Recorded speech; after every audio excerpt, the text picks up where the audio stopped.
Namaste, good morning everyone. Today we all are here to discuss on Shunya Talks. I welcome you everyone. So we are practicing Shunya Talks from with the help of our Shunyati International Foundation with the SIP translation departments. So we are having an opportunity to join the Open University through Dr. which was provided by us to Dr. Lim and Dr. Rajesh Savera. So which will help us to provide some insights, like Dr. Savera has said. And as Dr. Lim has created such a big empire, after all that, he's providing such grateful insight to all of us. So, this is a very great opportunity to all to join these sessions and discuss on further requirements. So, I welcome Rucha ma'am with us to discuss on the topic today, and our reader Saranya ma'am with us. Thank you so much, both of you, for joining. So, first, we'll practice meditation for 9 to 0, and then we'll start with the further readings.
Okay, so now I'll hand over the session to Saranya ma'am for the reading.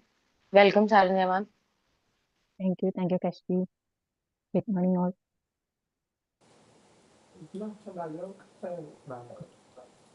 Pāli Tipiṭaka as it is, Sanyuta Nikaaya. Pāli to English translation by the SIP Translation Department under the guidance of Dhanacharya Nagajiva, that is Dr. Lim Syoji. Sanyuta Nikaya's link discourses connected discourses on the six senses basis. Taitika Pasanga, the third 50. 12. The world and the kinds of sensual stimulation. SN 35.116, traveling to the end of the world.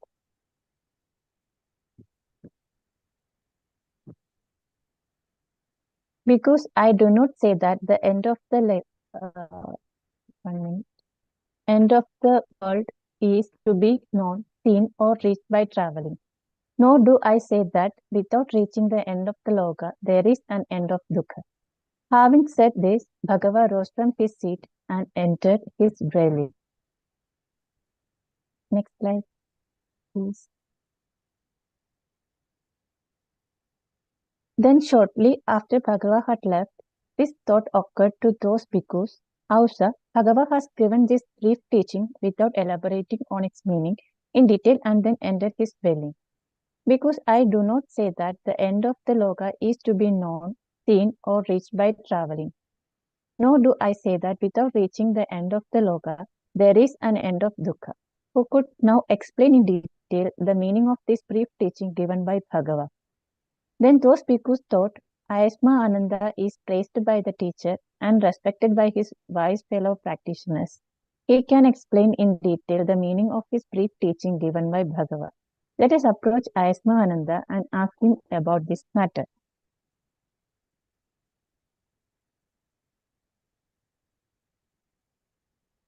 Then those bhikkhus approached Ayasma Ananda.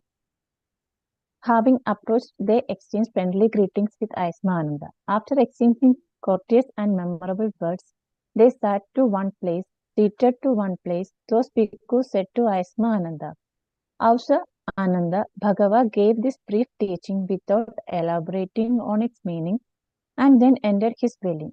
Because I do not say that the end of the loka is to be known, seen, or reached by traveling. Nor do I say that without reaching the end of the loka, there is an end of dukkha. Shortly after Bhagava had left, this thought occurred to us. Bhagava has given this brief teaching without elaborating on its meaning and then entered his dwelling. I do not say that the end of the loka is to be known, seen, or reached by traveling, nor do I say that without reaching the end of the loka, there is an end of dukkha. Who could now explain in detail the meaning of this brief teaching given by Bhagava? Then we thought Ayasma Ananda is praised by the teacher and respected by his wise fellow practitioners. He can explain in detail the meaning of this brief teaching given by Bhagava. Let us approach Ayasma Ananda and ask him about this matter. Please explain, Ayasma Ananda. Also, it is as if a man in need of hardwood, seeing hardwood, wandering in searching of hardwood, were to pass over the root and trunk of a great standing tree full of hardwood and think that the hardwood should sort among the branches and leaves. Such is the situation with you, Ayasma, who having Bhagava present pass over him and think to ask me about this matter. For also Bhagava knows what is to be known, seen, what is to be seen.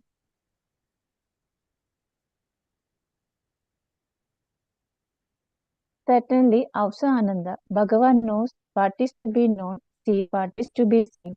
He is the one with vision, the one with knowledge, the one with embodied the Dharma, the one with embodied Brahma, the speaker, the proclaimer, the elucidator of meaning, the giver of the deathless, the Lord of Dharma, the Tathagata.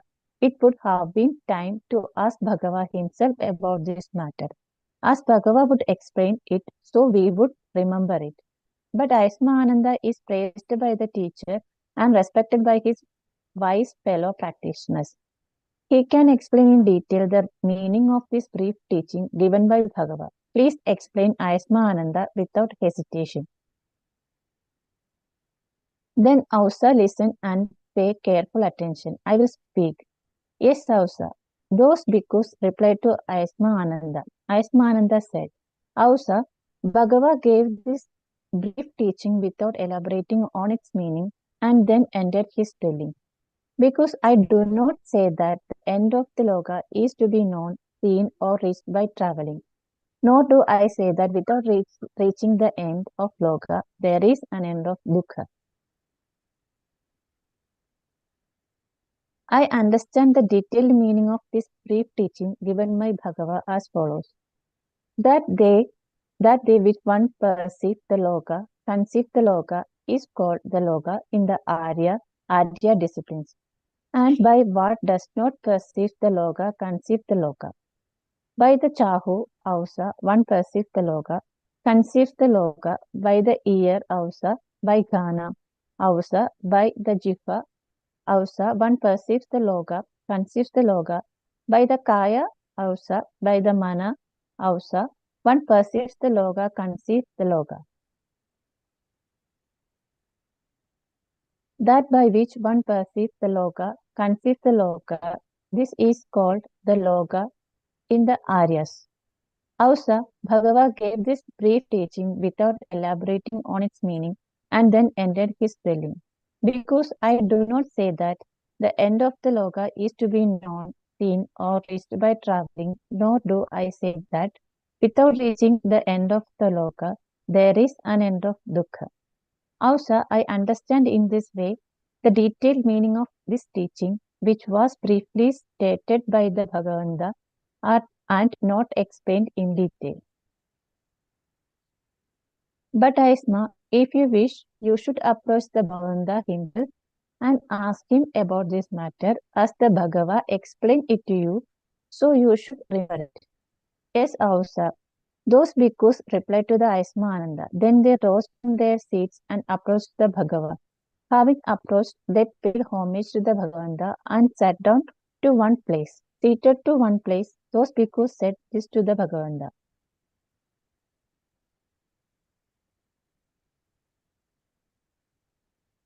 Bande Bhagavat gave this brief teaching without elaborating on its meaning and then entered his dwelling. I do not say that the end of the Loka is to be known, seen, or reached by traveling, nor do I say that without reaching the end of the Loka there is an end to dukkha. Shortly after Bhagava had left, this thought occurred to us. Bhagava has given this brief teaching without elaborating on its meaning and then entered his dwelling. I do not say that the end of the loka is to be known, seen, or reached by traveling, nor do I say that without reaching the end of the loka there is an end of dukkha. Who would who could now explain in detail the meaning of this brief teaching given by Bhagava? Then we thought Ayasma Ananda is praised by the teacher and respected by his fellow practitioners. He can explain in detail the meaning of this brief teaching given by Bhagava. Let us approach Ayasma Ananda and ask him about this matter. Then one day we approached Ayasma Ananda and asked him about this matter. Ayasma Ananda explained the meaning to us in this way, with these terms and with these faces. Because Ananda is wise, Ananda has Mahapanya. If you have asked me about this matter, I would have explained it in the same way as Ananda has explained it. This is its meaning, and so you should remember it. Third. Yes. So here, the discussion points are around the traveling for finding the end of world. So main question here is, can you reach the end of world by traveling? Here Buddha is saying you cannot reach the end of world by traveling. So then what do you mean by that? Yet he is also says that unless you reach the end of the world, suffering cannot end. And how can both statements be true? Because at the one end, we can't reach the end of world by traveling, and on the another hand, Buddha is saying here is that unless you reach the end of world, suffering cannot end. So is Buddha here talking about geographical traveling or something much deeper? Because here the sutta has got fascinating plot here. But it's special rather than other suttas we have studied till now, because it is like unfolding the mystery, Buddha making a brief and some statement here, which is hard to understand. And he leaves without any explanation. And then the bhikkhus are discussing among themselves, and then they are seeking out for Ananda's help to understand the statements. And then Ananda is explaining the sutra, and then verification, explanation also happening with the Buddha. And Buddha also confirming that Ananda's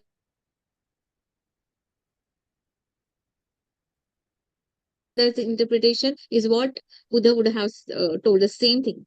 So of how the teachings we are understanding and preserving in the early Sangha.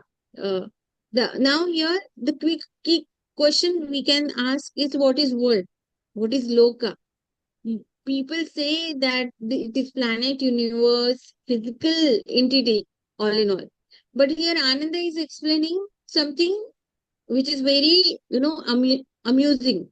The world of the Aryas discipline is that through which one is perceiving, seeing, and conceiving also.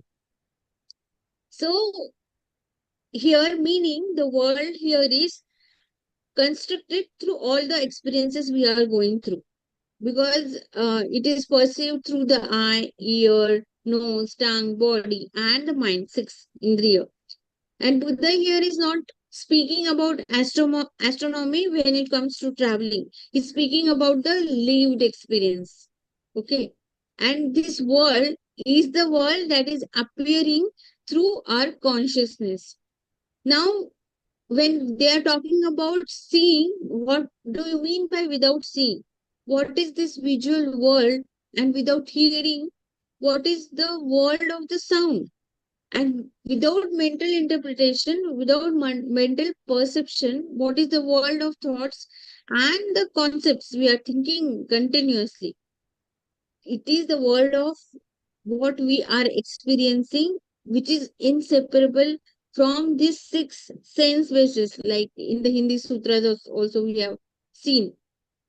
So while we are traveling the world which cannot reach the end of world, means here we can travel across country, across continent, and across oceans, across galaxy. We are talking about moving into Mars also, but that is theoretical. But now here, wherever we are going, our eyes are still present, our ears are still present, and our mind is still present, and that's why our thoughts are also still present wherever we go, no matter the physical location, because we are carrying our world in us. Now the question here we can ask ourselves is how our thoughts influence the change of location will solve our problems. Uh, we can discover that mind also is coming along with us. If Alchemist has been read by you, then it is the same story. Even though discovery is made and a lot of exploration is happening, but ultimately the treasure was there only at the starting point. It's in you. Here, the meaning psychologically, if we can say the word meaning, is shifting our attention. Buddha and the sutra is shifting our attention from external geographical locations to internal experience. Now the world is not merely out there, out, but the world is what we are perceiving, what we are interpreting, what we are consuming, what are we constructing, and what are we experiencing. And the basis is the sixth sense basis, and this is the profound insight we have got from this sutra. When we are talking about end of the world, this is the end of suffering. That's what the more expound teachings we are exploring here. Now the Buddha statement becomes clearer. Now he is saying without reaching the end of world there is no suffering. Then why? Because suffering also occurs with this world of experiences, and not in some distant galaxy, or it is beyond physical location. It is not some abstract universe out there. Even though we will go on moon or Mars, our chitta will be there. So our thought will be there. But within, we can solve the problem. Seeing is happening, hearing is happening, thinking is happening, feeling is also happening, and reacting also happening, no matter what the physical location. It will continue. Now we can search for happiness wherever we are or elsewhere. Many people nowadays seek happiness through the movement, like new city, we can explore new job, new relationship, new country, or anything, new position, new car, etc., etc. But the dissatisfaction also often reappears. Then why? Because the fundamental patterns are related with the three poisons: craving, aversion, ignorance, lobha, vidya, moha, and these remain unchanged. These are the patterns, and Buddha is pointing toward that inward investigation.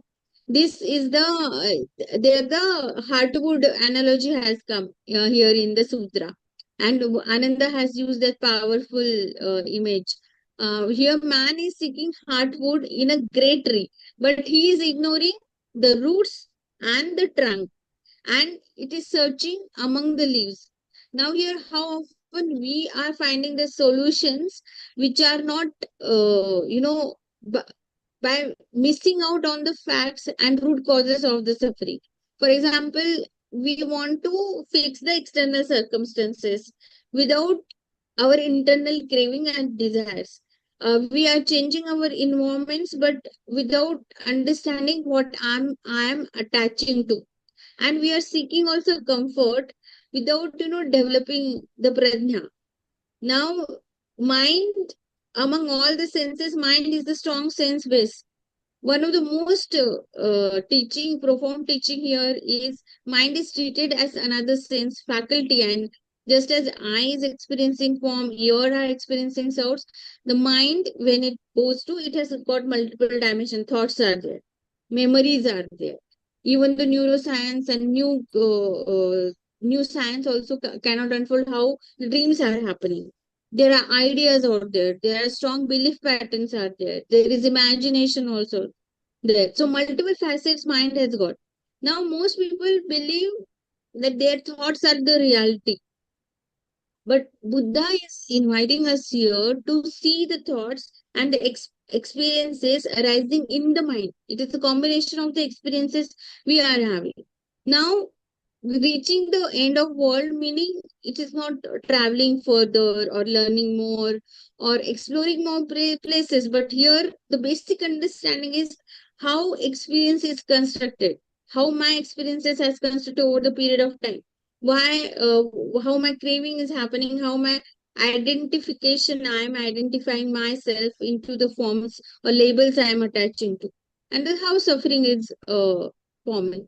If we find and understand this whole equation, then ultimately we can work on ending our attachment, or take a step back from our attachment.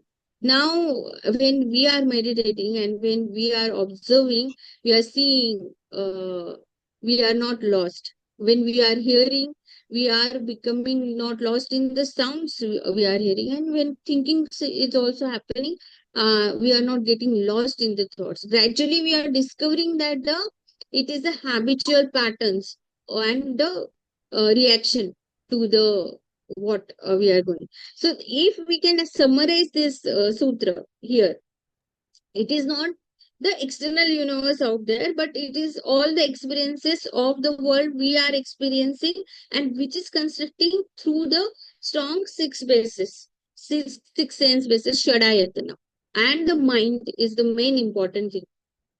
We can't reach out the end by traveling outwardly, but we need to work inwardly. Means it is the end of suffering. This journey, therefore, is not across the space we are talking here, but it is through the understanding of the nature of how we are perceiving, how we are experiencing, and how the cravings are happening, and how the attachment is developing. So this is the suttas and key takeaway we can take. It is the journey upside down. It is not it is in internal journey. Buddha is not pointing us toward the distance, destination and locations here, but toward the very much processes which are happening internally, with which we are experiencing, and we are calling it as the reality.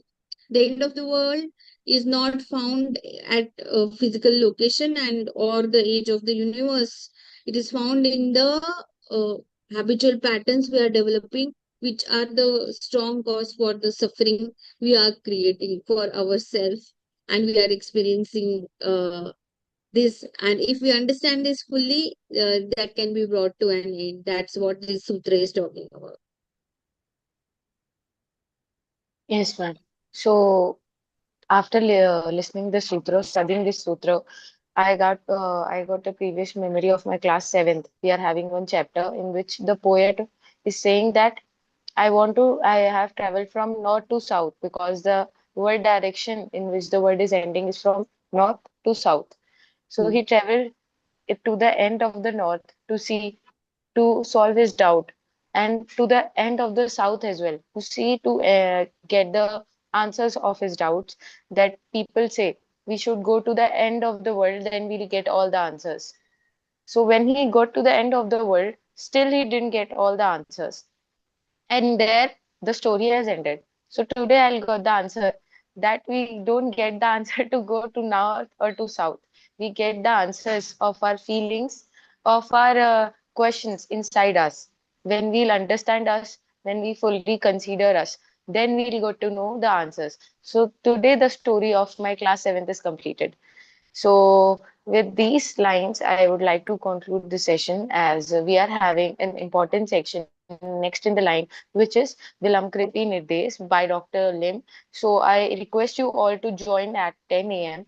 with us, and listen to the insights of our Dr. Lim and how he explain us the importance of it.